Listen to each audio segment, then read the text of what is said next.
The massive arena buzzed with excitement as beings from across the galaxy filled the seats. Purple-skinned Zolonians sat next to crystalline Vorthak, while insectoid Chithari clicked their mandibles in anticipation. The holographic displays showed the same message in thousands of languages. Interspecies Combat Championship, live broadcast to 847 billion viewers. Commander Zektar of the Galactic Defense Corps stood in the preparation chamber, his 8-foot frame covered in bio-enhanced armor that gleamed under the artificial lights. His 4 arms flexed as he checked his plasma weapons for the 100th time. The reptilian warrior had never lost a battle in his 300 years of service. His scales rippled with confidence as he thought about his opponent. A human, he hissed to his aide, a smaller Zolonian who cowered nearby. They want me to fight a primitive human from that backward planet Earth. This will be over in seconds. The aide nervously consulted his datapad. Sir, the human is designated as Marcus Chun, a former member of something called Navy SEALs. The Earth military classification suggests elite status, but their technology is centuries behind ours.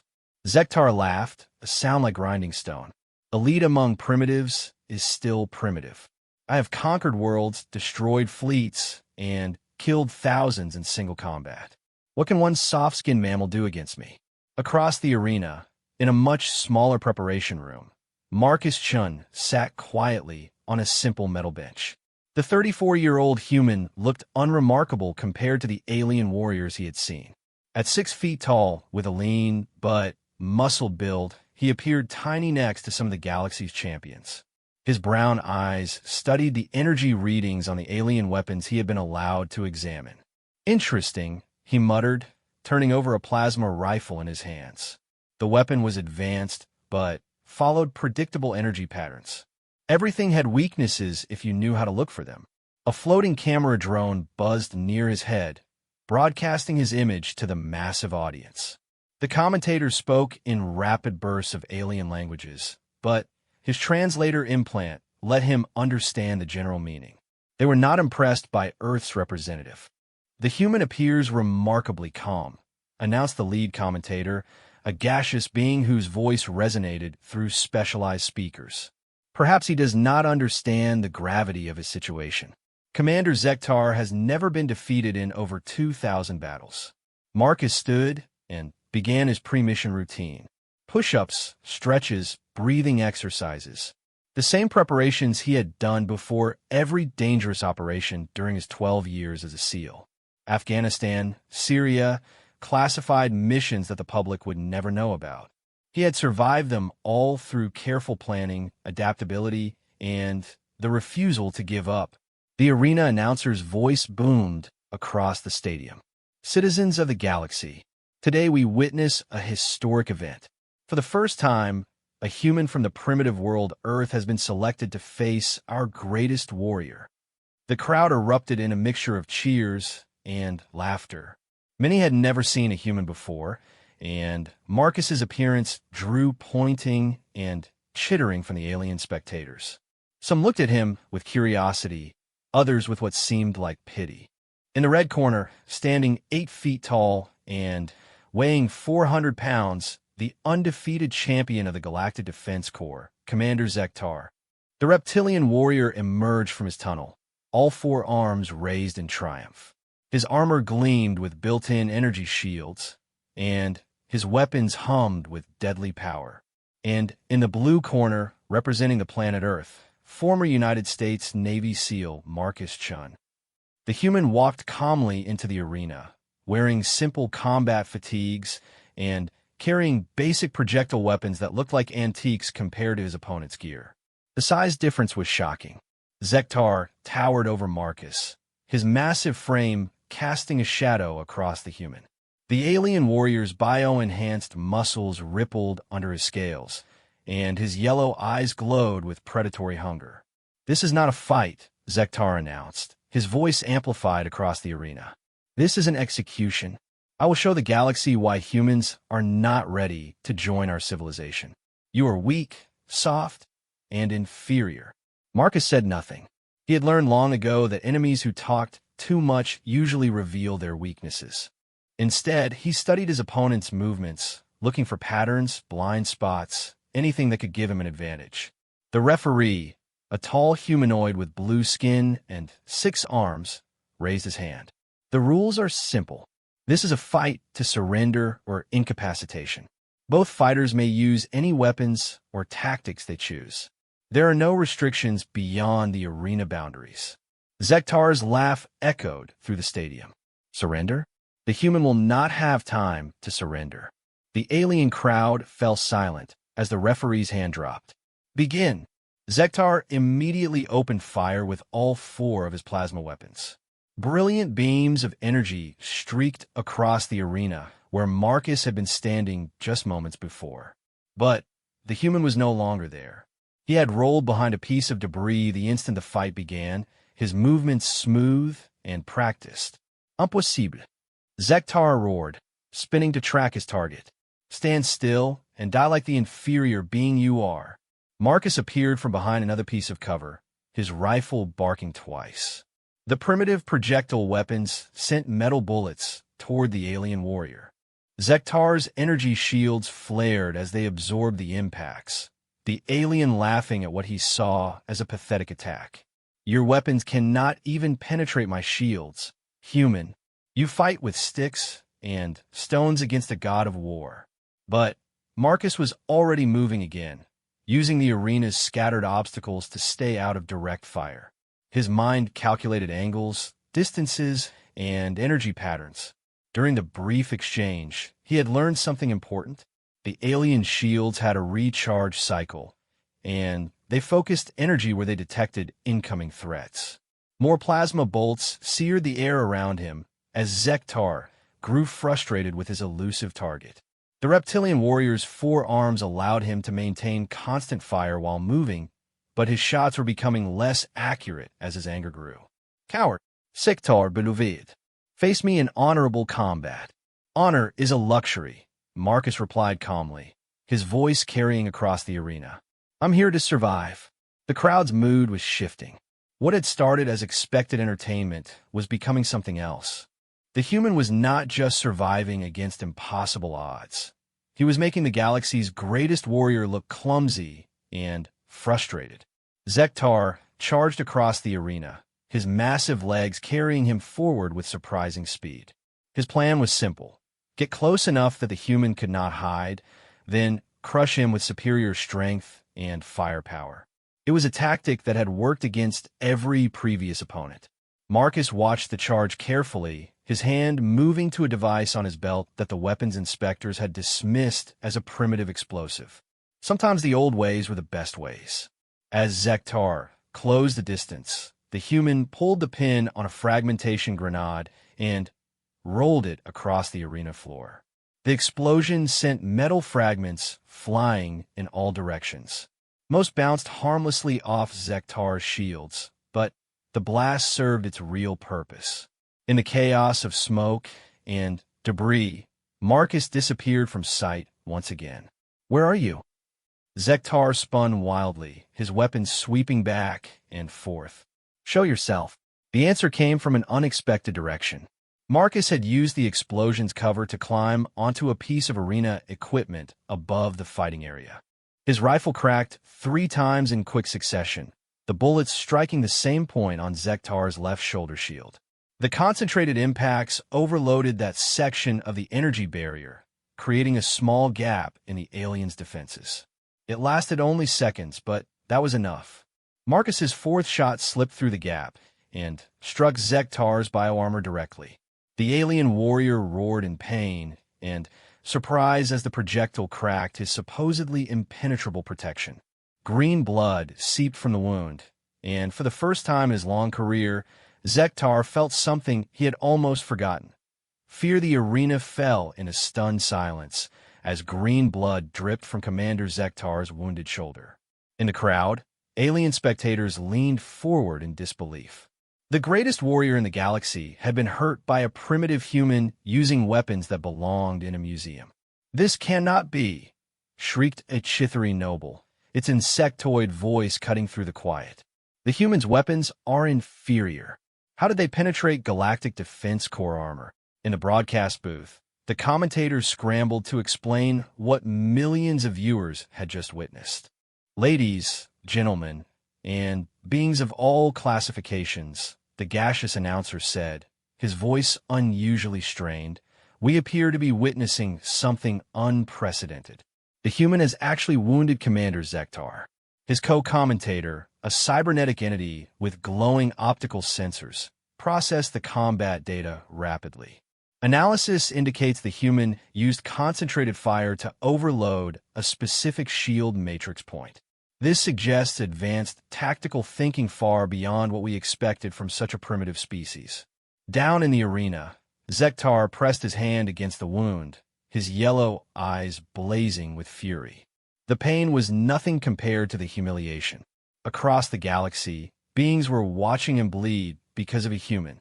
His reputation, built over centuries of conquest, was cracking like fragile crystal. Lucky shot, he snarled, though doubt crept into his voice. I will not underestimate you again, mammal. Marcus dropped from his elevated position, landing silently behind another piece of cover. His ammunition was limited, and he had learned something crucial during that exchange. The alien's bioarmor could be damaged, but it would require precise shots at exactly the right moments.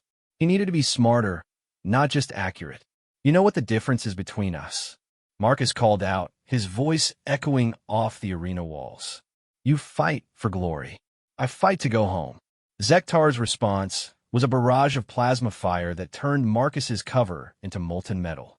The human rolled away just as the energy beams reduced his hiding spot to slag. The alien warrior was learning too, adjusting his tactics to deny the human places to hide. Your home is a backwater planet full of primitives. Zektar roared, advancing steadily while maintaining his attack. When I finish with you, perhaps the Galactic Council will decide your species needs correction. The threat was not just against Marcus, but against all of humanity. The human's jaw tightened as he processed the implications. This fight was bigger than personal survival. He was representing his entire species to a galaxy that clearly saw humans as inferior. Marcus reached for his sidearm, a simple pistol that the alien weapons experts had barely bothered to examine. Like many human weapons, it appeared crude compared to energy-based armaments.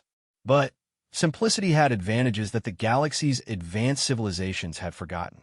The human emerged from cover with both weapons firing. His rifle sent rounds toward Zektar's center mass, while his pistol targeted the alien's feet. The warrior's shields absorbed the rifle shots easily, but the lower-powered pistol rounds struck the arena floor near his position. Zektar laughed at what seemed like missed shots. Your accuracy is failing, human. Fear makes your hands shake. But Marcus's shots had not missed.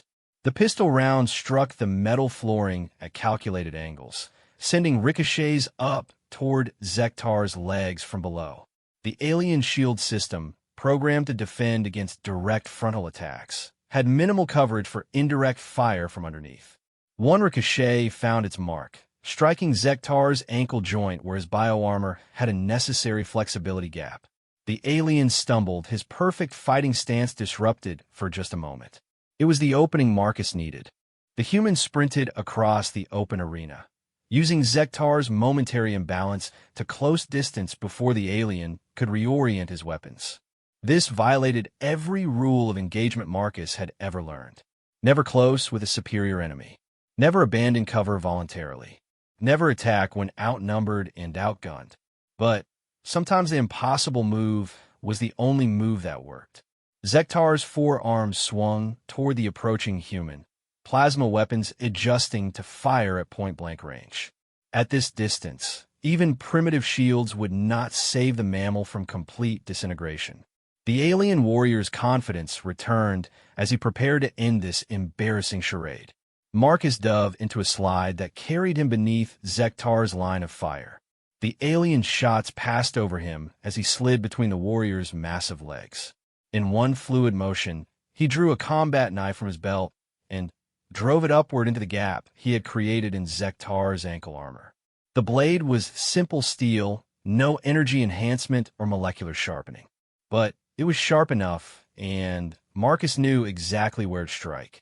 The knife severed crucial tendons in the alien's foot, and Zektar collapsed to one knee with a bellow of pain and rage. Impossible. You are nothing. Nothing. Zektar's weapons swiveled desperately, trying to target the human who was now too close for effective plasma fire. The alien's massive size, which had been an advantage at range, became a liability in close combat. Marcus rolled away from a crushing blow from one of Zektar's secondary arms. The strike cratered the arena floor where his head had been moments before. The alien warrior was incredibly strong, but his movements were becoming predictable in his fury. The crowd was on its feet now, billions of beings across the galaxy watching in shock as a human battled their greatest champion hand-to-hand. Many had never seen such primitive combat, where victory depended on skill and determination rather than superior technology. "This is extraordinary," the gaseous commentator's voice rose to a near shriek. "The human is engaging in what their species calls close-quarters combat. Our experts assured us that no primitive could survive such proximity to Commander Zektar."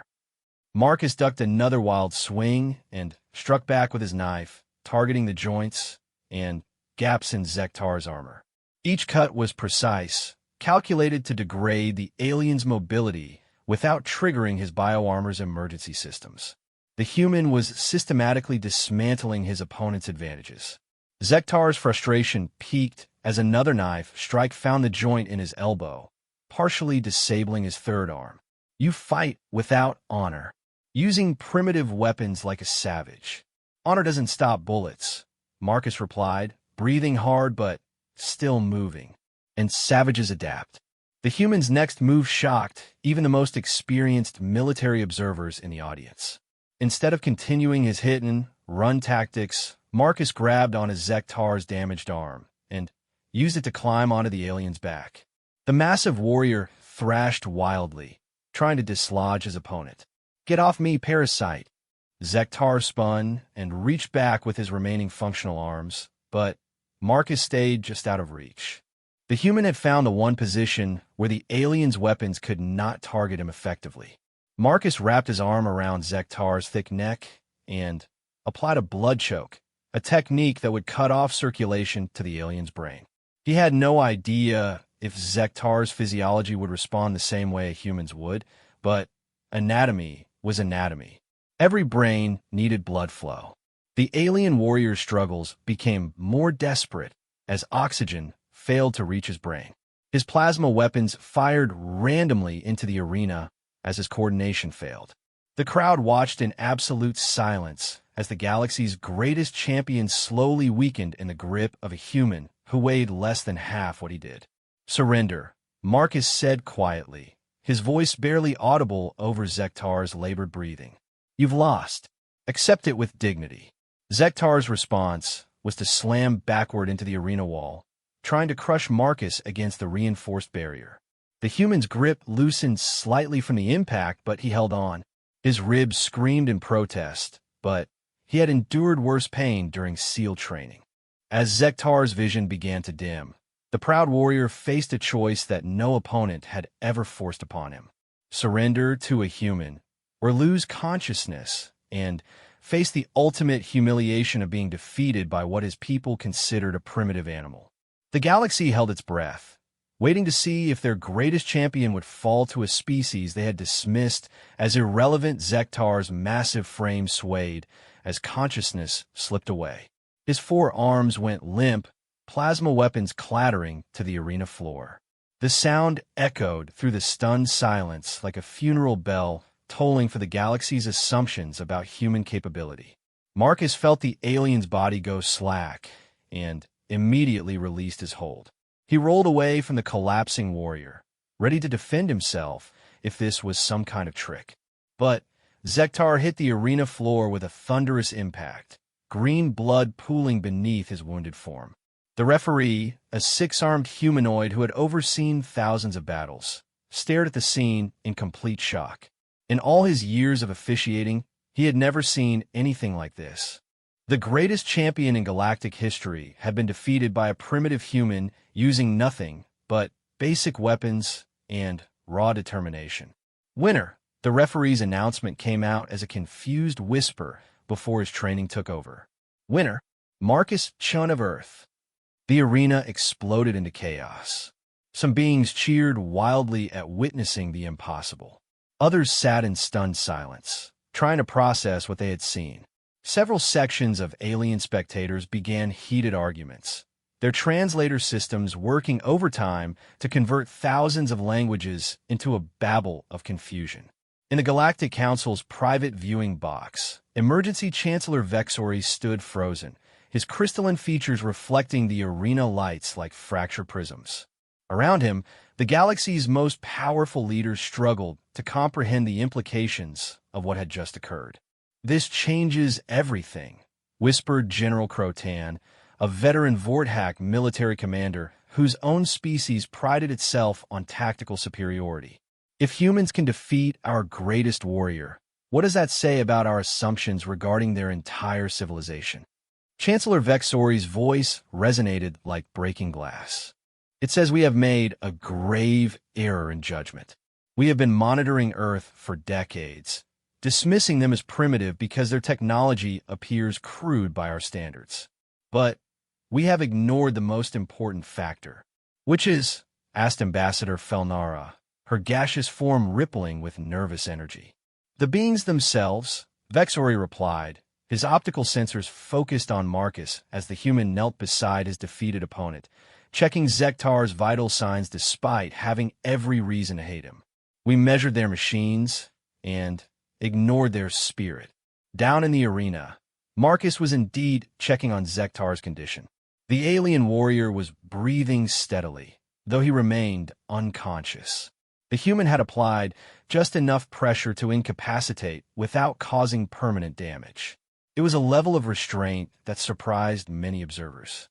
"Medical team to the arena floor," Marcus called out, looking up at the referee. "He needs attention for those wounds." The crowd's murmur grew louder at this display of concern for his defeated enemy. Many species in the galaxy followed the philosophy of complete victory, where showing mercy to an opponent was considered weakness. The human's behavior was confusing to beings who had never encountered such concepts. As medical drones swarmed over Zektar's unconscious form, Marcus stepped back to give them room. His own body ached from the impacts and strain of the fight, but he had endured worse during Hell Week at SEAL training. More importantly, he was alive, and his victory had implications far beyond personal survival. The lead commentator's voice crackled through the arena's communication system, his usual confident tone replaced by bewildered amazement. "Citizens of the galaxy, we have just witnessed what may be the most significant event in modern interstellar history. A human from the primitive world Earth has defeated Commander Zektar in single combat." His cybernetic co-commentator processed data streams from across the galaxy, tracking reaction from hundreds of worlds. "Preliminary reports indicate widespread shock among our member civilizations. Many are demanding immediate reassessment of Earth's classification status. The implications for galactic policy could be enormous." Marcus wiped green blood from his knife before sheathing it. The weapon was a simple tool, manufactured on Earth using techniques that were thousands of years old. But it had proven more effective than energy weapons that cost more than most planets' annual budgets. "Human," a voice called from the crowd. Marcus looked up to see a young Zolonian female leaning over the arena barrier, her purple skin flushed with excitement. "How did you defeat him?" "Our warriors train for centuries." Before Marcus could answer, other voices joined in from across the stadium. Questions came in dozens of languages, all asking variations of the same thing. How had he accomplished the impossible? Marcus stood in the center of the arena, surrounded by the medical team working on Zektar, and chose his words carefully. His response would be broadcast to nearly 1 trillion beings across the galaxy. It might shape how his entire species was viewed for generations to come. "I didn't defeat him with superior strength or better weapons," Marcus said, his voice amplified by the arena systems. "I defeated him by refusing to fight his fight. He expected me to stand still and trade shots like a dueling gentleman. Instead, I moved. I adapted. I used everything available to me. A Chithri noble clicked his mandibles dismissively. But your weapons are primitive. Your technology is centuries behind ours. Marcus held up his rifle, the same weapon that had cracked the galaxy's finest armor. This rifle was designed over a century ago by my people. It fires metal projectiles using chemical propulsion. By your standards, it's laughably obsolete. He paused, letting that sink in before continuing. But it works. It's reliable. It doesn't need exotic energy sources or quantum processors. And most importantly, I know exactly what it can and cannot do. Sometimes the best weapon is the one you understand completely. In the medical area, Zektar's eyes fluttered open. The massive alien warrior struggled to sit up, his pride wounded more deeply than his body. Around him, medical drones worked to seal his cuts and stabilize his condition. His yellow eyes found Marcus across the arena, and, for a long moment, the two warriors stared at each other. "You fought well," Zektar said finally, his voice carrying across the quiet arena. "I underestimated you. I underestimated your entire species." Marcus nodded respectfully. "You're a skilled opponent. In a fair fight with equal equipment, you probably would have won. But there are no fair fights," Zektar replied, understanding dawning in his reptilian features. "Only those who adapt, and those who do not. You adapted. I did not." The alien warrior struggled to his feet, waving away the medical drone's protests. His bioarmor sparked and hissed from the damage it had sustained, but he stood with as much dignity as he could manage.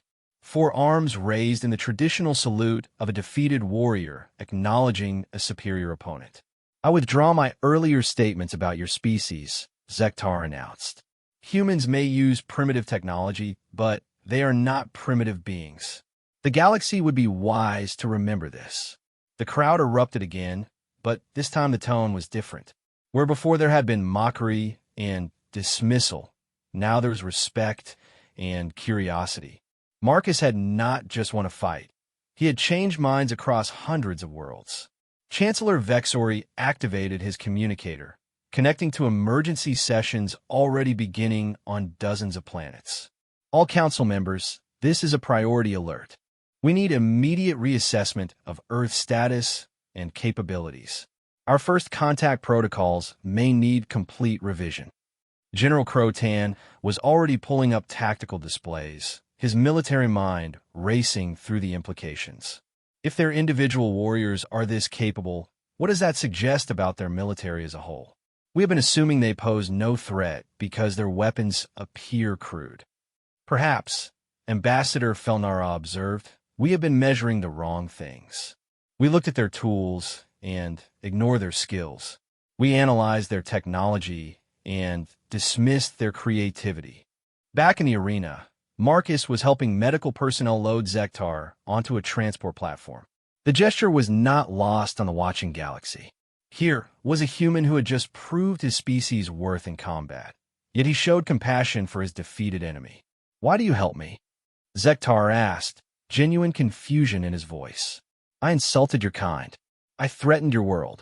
Marcus shrugged, a very human gesture that somehow conveyed volumes. "Because that's what we do.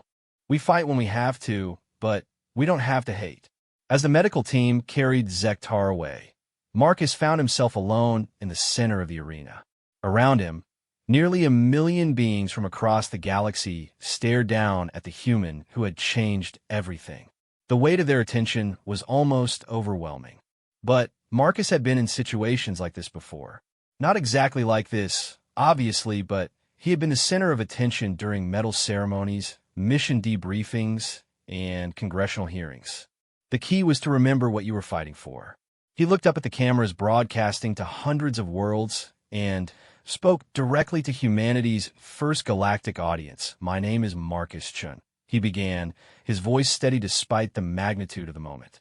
"I am a human being from the planet Earth. Today, I didn't just fight for myself. I fought for my species' right to be taken seriously by the galaxy." The arena fell silent except for the hum of recording equipment. Across hundreds of worlds, beings leaned closer to their viewing screens, recognizing that they were witnessing a historical moment. You call us primitive because our weapons use chemical reactions instead of energy manipulation. You dismiss us because our ships use fusion drives instead of quantum tunneling. But you have forgotten something important about advancement.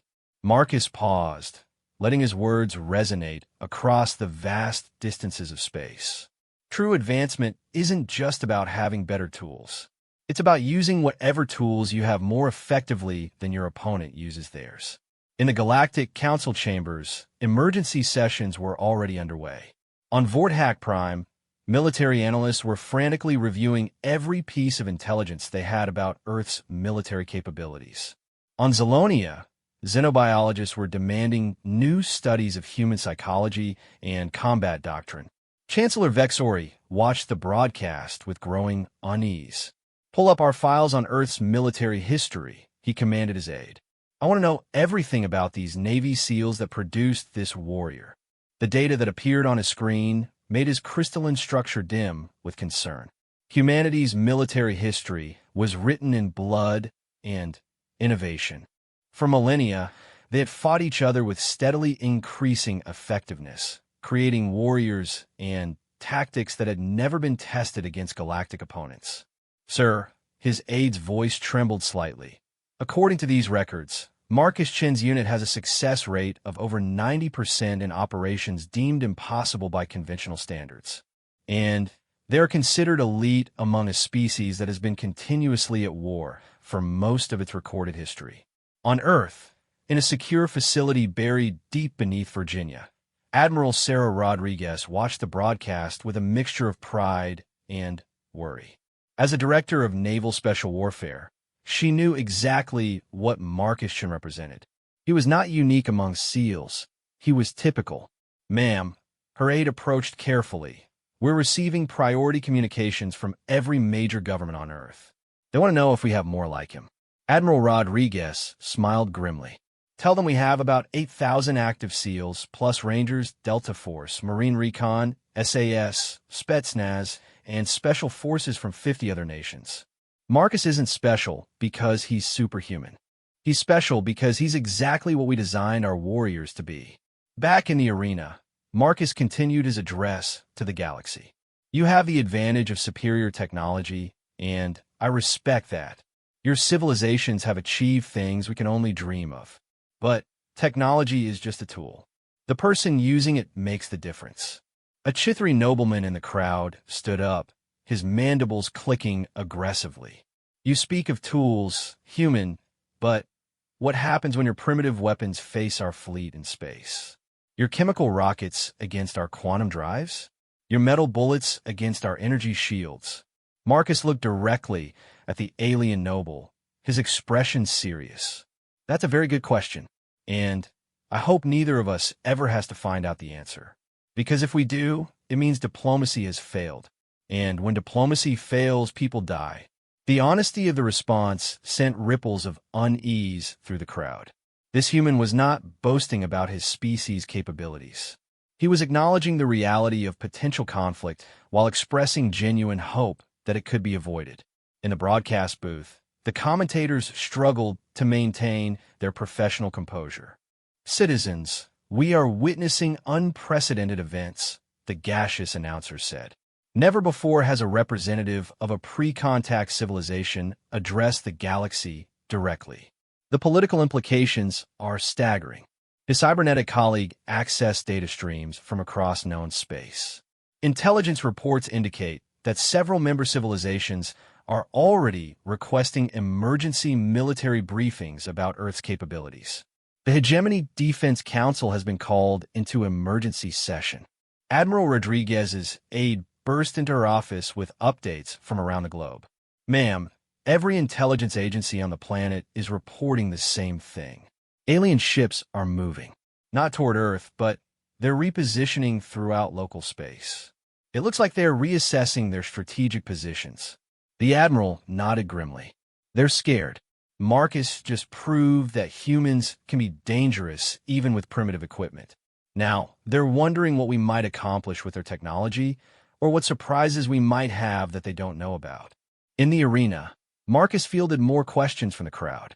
A Vorthak military officer called out, "Human Shun, your victory was impressive, but it was against a single opponent.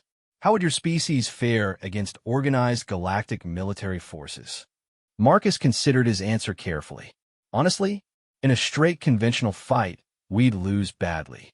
Your technology is superior, your numbers are overwhelming, and you have experience with space warfare that we lack." The crowd murmured at this admission, but Marcus continued. "But war isn't just about conventional fights. It's about will, creativity, and the refusal to give up even when victory seems impossible. Those are things my species has in abundance." He gestured to his simple equipment, still stained with Zektar's blood. "You saw what happened when you expected me to fight by your rules. What do you think would happen if 8 billion humans decided not to play by anyone's rules, but our own?" The question hung in the air like a physical presence. Across the galaxy, military planners were asking themselves the same thing. Earth's population was enormous compared to most galactic civilizations. If even a small percentage possessed the capabilities Marcus had demonstrated, the implications were terrifying. General Crotan pulled up population statistics for Earth, his tactical computer running probability scenarios. "Chancellor, their planetary population exceeds the total military forces of the entire Galactic Defense Corps. If their training produces even a small number of warriors comparable to this Marcus Chun." "I understand the mathematics, General," Vexori replied sharply. "The question is, what do we do about it? We cannot uninvent what we have learned today." Ambassador Felnara's gaseous form rippled with nervous energy. "Perhaps the real question is whether we want Earth as an ally or an enemy. Because pretending they are irrelevant is no longer an option." In the arena, the formal ceremony was beginning. Officials from various galactic organizations were gathering to present Marcus with the traditional victor's honors. But the human warrior seemed more interested in the medical reports on Zektar's condition. "He will recover fully," the chief medical officer informed him. "Your restraint prevented any permanent damage. This is unusual for arena combat." Marcus nodded. "Good. He fought with honor. The fact that I won doesn't make him less of a warrior." This statement, broadcast across the galaxy, sparked intense discussions among billions of beings. The concept that victory did not require the complete humiliation of one's opponent was foreign to many galactic cultures. Yet there was something appealing about the idea, something that suggested a more mature approach to conflict. Zektar himself, now stable and conscious in the medical facility, heard Marcus's words through the facility's communication system. The reptilian warrior's yellow eyes closed in what his species called contemplative shame. Not shame at losing, but shame at his previous assumptions about human nature. "Request permission to return to the arena," he told the medical staff. "I have something I must say." Despite the protests of his doctors, Zektar made his way back to the arena floor. His bioarmor was cracked and blood-stained. His movements showed the strain of his injuries, but his bearing remained proud.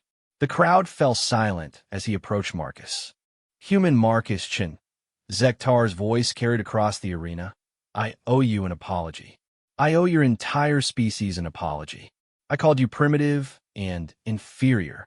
I threatened your world with conquest and correction." He paused, the weight of his words visible in his massive frame. "I was wrong. Your people may use simple tools, but you're not simple beings. You have honored me with fair combat and merciful victory. This is the behavior of an advanced civilization, not a primitive one." Marcus extended his hand in the human gesture of respect and reconciliation. Zektar looked at it for a moment, then carefully clasped it with one of his massive clawed hands. The sight of the two warriors shaking hands sent a wave of emotion through the watching crowd. "I formally request that the Galactic Council reconsider Earth's classification," Zektar announced. "Any species that can produce warriors like Marcus Chun deserves our respect, not our dismissal." The arena erupted in applause, but Marcus raised his hand for quiet. "Thank you, Commander Zektar. But I want everyone to understand something important. I'm not special among my people. There are thousands of warriors like me, and millions more who could become like me if they needed to. He looked directly into the broadcast cameras, speaking to the galaxy's leaders. We don't want war. We want to learn, to grow, to take our place among the stars as partners, not conquerors. But if you force us to fight, you should know what you're choosing. The message was clear, diplomatic, but unmistakable. Humanity was extending an offer of friendship while quietly demonstrating the consequences of rejecting that offer. In government buildings across hundreds of worlds, the same conversations were taking place. Earth could no longer be ignored or dismissed. The only question was whether humanity would join the galactic community as friends or enemies 3 months after the arena broadcast. The galaxy had transformed in ways no one could have predicted. The footage of Marcus Chen's victory had been analyzed, dissected, and debated on every civilized world. Military academies across hundreds of star systems now included courses on human combat doctrine and primitive weapon effectiveness. On the crystalline world of Vex Prime, Chancellor Vex Ori stood before the assembled Galactic Council, his usually confident demeanor replaced by careful diplomacy. Before him sat representatives from over 300 civilizations, all grappling with the same question: what do we do about Earth? Honored delegates, Vex Ori began, his voice resonating through the vast chamber. We convene today to address Resolution 847 Delta, the formal reclassification of the planet Earth and its human inhabitants from pre-contact primitive to monitored civilization with combat advisory status. The designation was unprecedented. Never before had a species jumped directly from primitive classification to advisory status without going through the standard centuries-long integration process. But then again, never before had a primitive warrior defeated the galaxy's greatest champion in single combat. Ambassador Felnara, representing the gaseous collective, rippled with nervous energy as she spoke. The question before us is not whether humans are capable warriors. Marcus Chun has answered that definitively. The question is whether we can afford to maintain our previous policy of isolation regarding Earth. General Crotan activated a holographic display showing military installations across galactic space. In the past 3 months, 17 member civilizations have requested increased defense budgets. 43 worlds have upgraded their planetary shield systems. The Chithari Empire has recalled 3 full fleets from deep space exploration to defensive positions. Because of one human? Asked Ambassador Zelthara, her 8 arms gesturing dismissively. This seems like an overreaction to a single arena combat. Not because of one human, General Crotan corrected grimly. Because of 8 billion humans. Our analysis suggests that Earth's population could theoretically field military forces larger than our entire Galactic Defense Corps.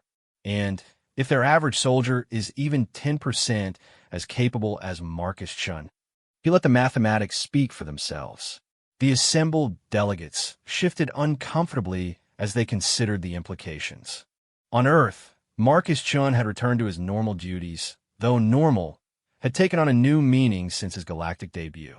He sat in a secure briefing room at Naval Special Warfare Command, surrounded by representatives from every major military and intelligence organization on the planet. The alien communications have been constant, reported CIA Director James Patterson, consulting his classified briefings. 17 different civilizations have attempted to establish direct diplomatic contact with Earth governments. They're bypassing the usual galactic protocols and reaching out independently. Admiral Rodriguez leaned forward. What kind of contact? Everything from formal diplomatic overtures to what appear to be intelligence-gathering operations. 3 civilizations have offered technology exchanges. 5 have requested military cooperation agreements. And at least 2 appear to be probing our defenses. Marcus listened quietly, still adjusting to his role as an unofficial ambassador for his entire species. They're hedging their bets, he said finally. Some want us as allies, some want us as enemies, and some just want to know what they're dealing with. Dr. Sarah Webb, the lead xenobiologist on the newly formed Earth Contact Committee, pulled up her research files. The psychological impact of your victory went far beyond military considerations. Marcus, you challenged fundamental assumptions about the relationship between technological advancement and combat effectiveness. She gestured to her data displays. For millennia, galactic civilizations have operated under the assumption that superior technology guarantees military superiority. Your victory using primitive weapons has shattered that paradigm. They're questioning everything now. Back on Vex Prime, the council debate continued. Representative Crixtal of the Hive Worlds stood to address the chamber, his insectoid features clicking with agitation. The humans claim they want peace, but their entire history is warfare. They have never experienced a significant period without conflict somewhere on their planet. Ambassador Felnara countered, perhaps that is precisely why they are so effective at it. They have been continuously refining their military capabilities for millennia. Most of our member civilizations achieved peace through technological superiority and have not faced serious military challenges for centuries. Chancellor Vexori accessed his files on Earth's military history, the data scrolling past in streams of light. The human designation Navy SEALs represents an elite force comprising approximately 0.0001% of their population. Yet their selection and training standards suggest capabilities that rival or exceed our best special forces units. He paused, letting that statistic resonate. If their elite represents such a small fraction, what does that suggest about their general military population? Our intelligence indicates that Earth maintains active military forces numbering in the tens of millions, with reserve capabilities reaching into the hundreds of millions.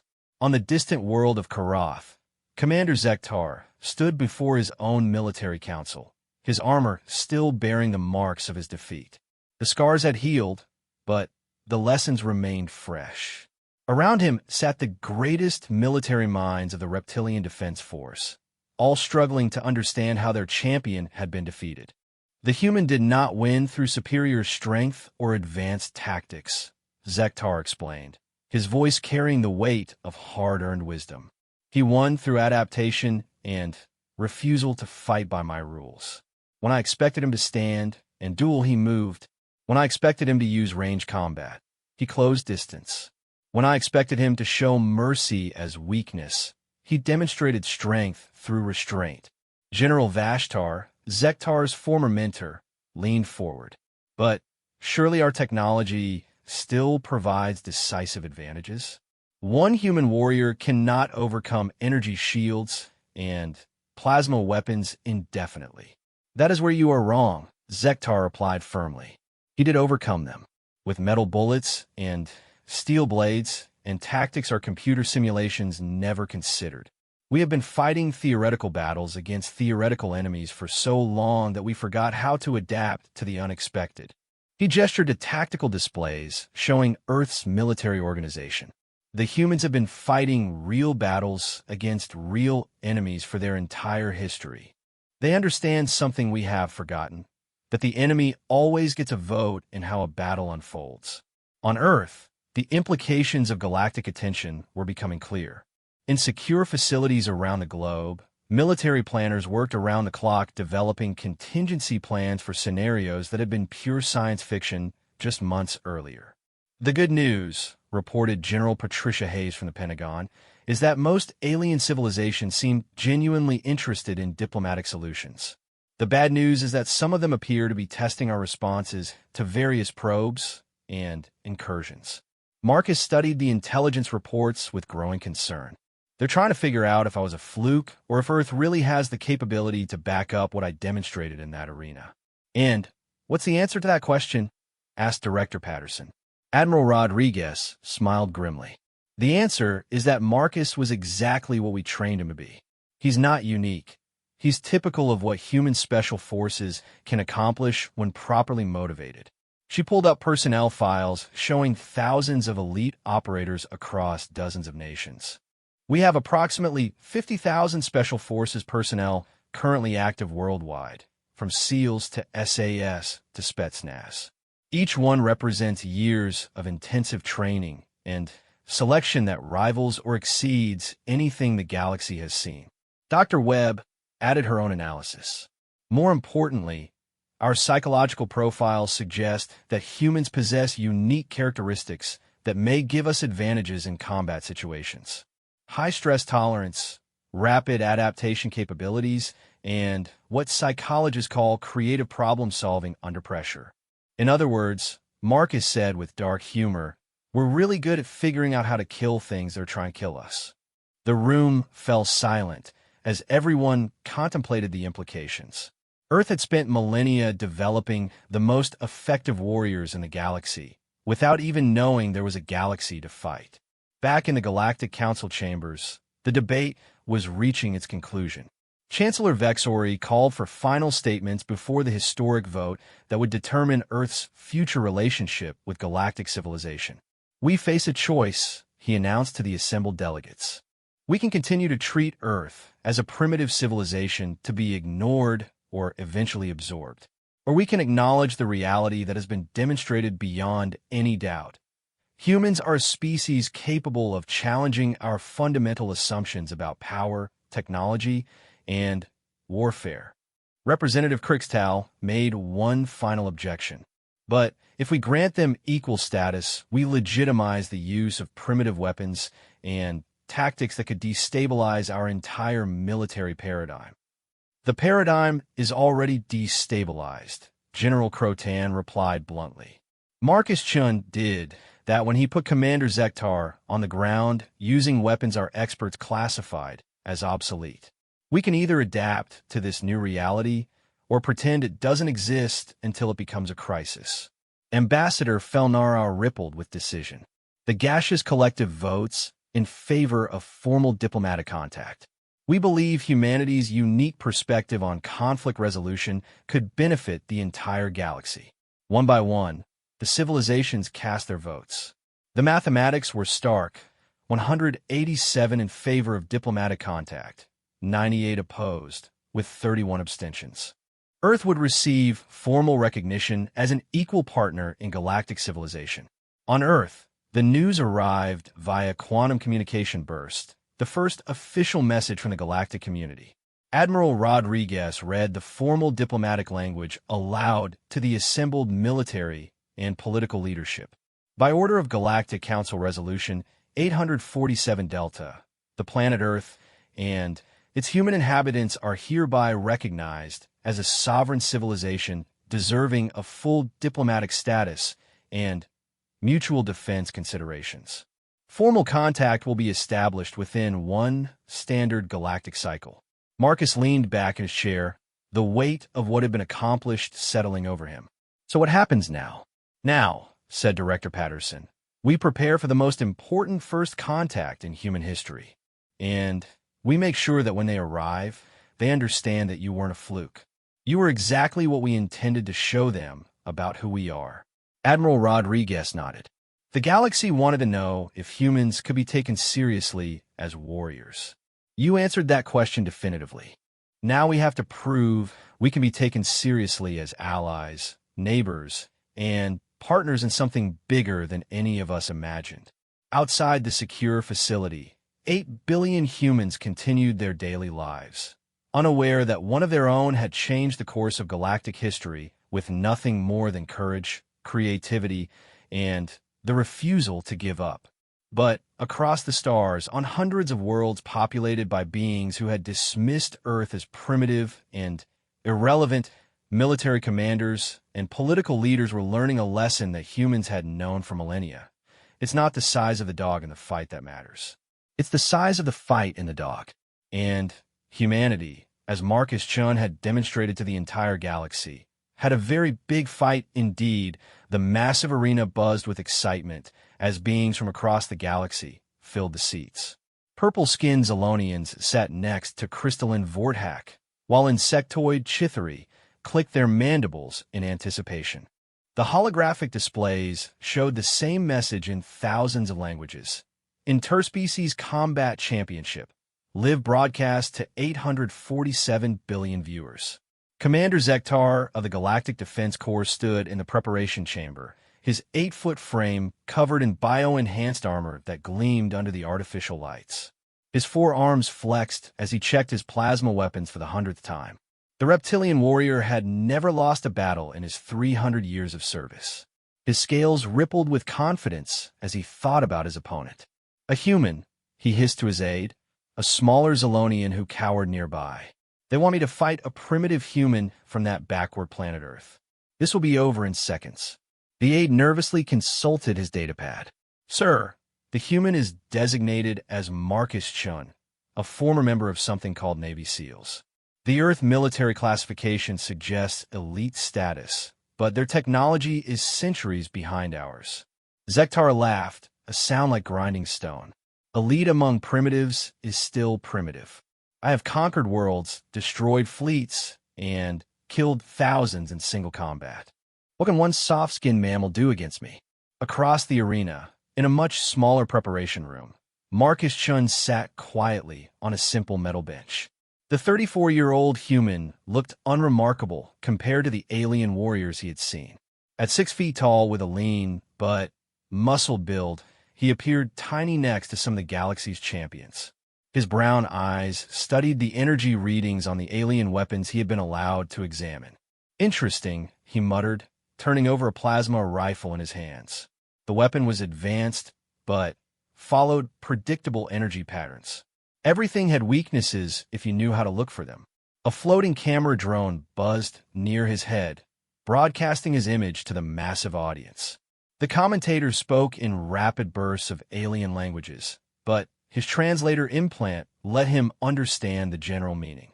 They were not impressed by Earth's representative. The human appears remarkably calm, announced the lead commentator, a gaseous being whose voice resonated through specialized speakers. Perhaps he does not understand the gravity of his situation. Commander Zektar has never been defeated in over 2,000 battles. Marcus stood and began his pre-mission routine. Push-ups, stretches, breathing exercises. The same preparations he had done before every dangerous operation during his 12 years as a SEAL. Afghanistan, Syria, classified missions that the public would never know about. He had survived them all through careful planning, adaptability, and the refusal to give up. The arena announcer's voice boomed across the stadium. Citizens of the galaxy, today we witness a historic event. For the first time, a human from the primitive world Earth has been selected to face our greatest warrior. The crowd erupted in a mixture of cheers and laughter. Many had never seen a human before, and Marcus's appearance drew pointing and chittering from the alien spectators. Some looked at him with curiosity, others with what seemed like pity. In the red corner, standing 8 feet tall and weighing 400 pounds, the undefeated champion of the Galactic Defense Corps, Commander Zektar. The reptilian warrior emerged from his tunnel, all 4 arms raised in triumph. His armor gleamed with built-in energy shields, and his weapons hummed with deadly power. And in the blue corner, representing the planet Earth, former United States Navy SEAL Marcus Chun. The human walked calmly into the arena, wearing simple combat fatigues and carrying basic projectile weapons that looked like antiques compared to his opponent's gear. The size difference was shocking. Zektar towered over Marcus, his massive frame casting a shadow across the human. The alien warrior's bio-enhanced muscles rippled under his scales, and his yellow eyes glowed with predatory hunger. This is not a fight, Zektar announced, his voice amplified across the arena. This is an execution. I will show the galaxy why humans are not ready to join our civilization. You are weak, soft, and inferior. Marcus said nothing. He had learned long ago that enemies who talk too much usually reveal their weaknesses. Instead, he studied his opponent's movements, looking for patterns, blind spots, anything that could give him an advantage. The referee, a tall humanoid with blue skin and 6 arms, raised his hand. The rules are simple. This is a fight to surrender or incapacitation. Both fighters may use any weapons or tactics they choose. There are no restrictions beyond the arena boundaries. Zektar's laugh echoed through the stadium. Surrender? The human will not have time to surrender. The alien crowd fell silent as the referee's hand dropped. Begin! Zektar immediately opened fire with all 4 of his plasma weapons. Brilliant beams of energy streaked across the arena where Marcus had been standing just moments before. But the human was no longer there. He had rolled behind a piece of debris the instant the fight began, his movements smooth and practiced. Impossible! Zektar roared, spinning to track his target. Stand still and die like the inferior being you are. Marcus appeared from behind another piece of cover, his rifle barking twice. The primitive projectile weapons sent metal bullets toward the alien warrior. Zektar's energy shields flared as they absorbed the impacts, the alien laughing at what he saw as a pathetic attack. Your weapons cannot even penetrate my shields. Human, you fight with sticks and stones against a god of war. But Marcus was already moving again, using the arena's scattered obstacles to stay out of direct fire. His mind calculated angles, distances, and energy patterns. During the brief exchange, he had learned something important. The alien shields had a recharge cycle, and they focused energy where they detected incoming threats. More plasma bolts seared the air around him as Zektar grew frustrated with his elusive target. The reptilian warrior's 4 arms allowed him to maintain constant fire while moving, but his shots were becoming less accurate as his anger grew. Coward! Zektar beloved! Face me in honorable combat. Honor is a luxury, Marcus replied calmly, his voice carrying across the arena. I'm here to survive. The crowd's mood was shifting. What had started as expected entertainment was becoming something else. The human was not just surviving against impossible odds. He was making the galaxy's greatest warrior look clumsy and frustrated. Zektar charged across the arena, his massive legs carrying him forward with surprising speed. His plan was simple. Get close enough that the human could not hide, then crush him with superior strength and firepower. It was a tactic that had worked against every previous opponent. Marcus watched the charge carefully, his hand moving to a device on his belt that the weapons inspectors had dismissed as a primitive explosive. Sometimes the old ways were the best ways. As Zektar closed the distance, the human pulled the pin on a fragmentation grenade and rolled it across the arena floor. The explosion sent metal fragments flying in all directions. Most bounced harmlessly off Zektar's shields, but the blast served its real purpose. In the chaos of smoke and debris, Marcus disappeared from sight once again. Where are you? Zektar spun wildly, his weapons sweeping back and forth. Show yourself. The answer came from an unexpected direction. Marcus had used the explosion's cover to climb onto a piece of arena equipment above the fighting area. His rifle cracked 3 times in quick succession, the bullet striking the same point on Zektar's left shoulder shield. The concentrated impacts overloaded that section of the energy barrier, creating a small gap in the alien's defenses. It lasted only seconds, but that was enough. Marcus's 4th shot slipped through the gap and struck Zektar's bioarmor directly. The alien warrior roared in pain and surprise as the projectile cracked his supposedly impenetrable protection. Green blood seeped from the wound, and for the first time in his long career, Zektar felt something he had almost forgotten: fear.